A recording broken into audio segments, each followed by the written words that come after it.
খালেদা জিয়া বাংলাদেশের প্রথম নারী প্রধানমন্ত্রী।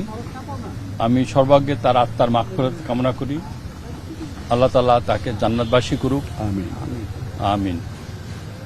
আমাদের এই স্বাধীনতার পরে অনেক প্রধানমন্ত্রী এসছেন, রাষ্ট্রপতি এসছেন, কিন্তু খালেদা জিয়ার একদম ব্যতিক্রম ধর্মী নেত্রী ছিলেন।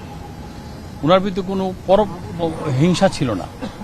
উনাকে কেউ ক্রিটিসাইজ করলে উনি হাসি মুখে নিতেন। আমার যেটা আপনি বললেন, জিজ্ঞেস করছিলেন যে এমন কোনো ঘটনা আছে কিনা, আমি তখন বাংলাদেশ চেম্বারের ইন্ডাস্ট্রির প্রেসিডেন্ট, তো উনি প্রধানমন্ত্রী। তো উনি মিটিংয়ে সভাপতিত্ব করছিলেন মোর্শেদ খান সাহেব, তখন এটার পররাষ্ট্রমন্ত্রী। তো আমি মাননীয় প্রধানমন্ত্রীকে ফরমাল মিটিংয়ে বলতেছিলাম, মাননীয় প্রধানমন্ত্রী, উত্তরবঙ্গে মানুষ অভাবের মধ্যে আলুর চাষ করে আলুর দাম পাচ্ছে না। তার আপনার ওই এলাকায় একটা মানুষ, একটা মহিলা আমি দেখলাম 2 টুকরা কাপড় পরে, তার একটা কাপড় কেনা সহজে। তার আপনার জনপ্রিয়তা কিন্তু কমে যাচ্ছে। উনি কিন্তু হেসে দিলেন। উনি হেসে দিয়ে বললেন যে আমার জনপ্রিয়তা কমছে কি বাড়ছে নির্বাচনে আসলে বুঝবেন। তো এই যে কোনো সিটিং প্রধানমন্ত্রীকে এইরকম কথা বলা আর তার উত্তর এইরকম দেওয়া, এটা আমি আর কারোর ভিতরে দেখিনি।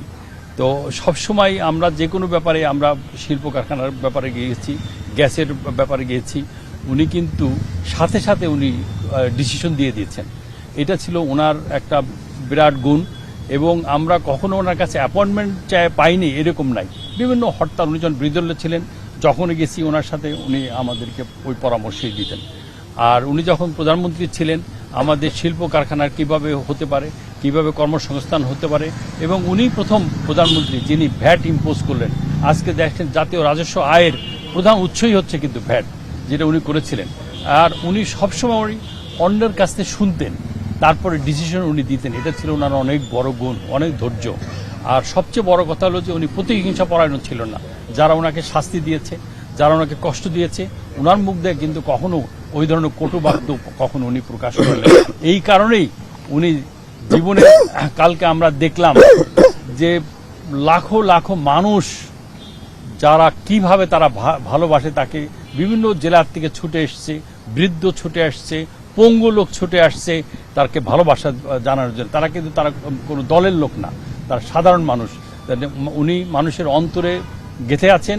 এবং আমি মনে করি ম্যাডাম খালেদা জিয়ার মৃত্যু নাই, এবং ওনার থেকে নতুন প্রজন্ম শিখবে যে মানুষকে ভালোবাসলে মানুষ তার প্রতিদান দিতে জানে।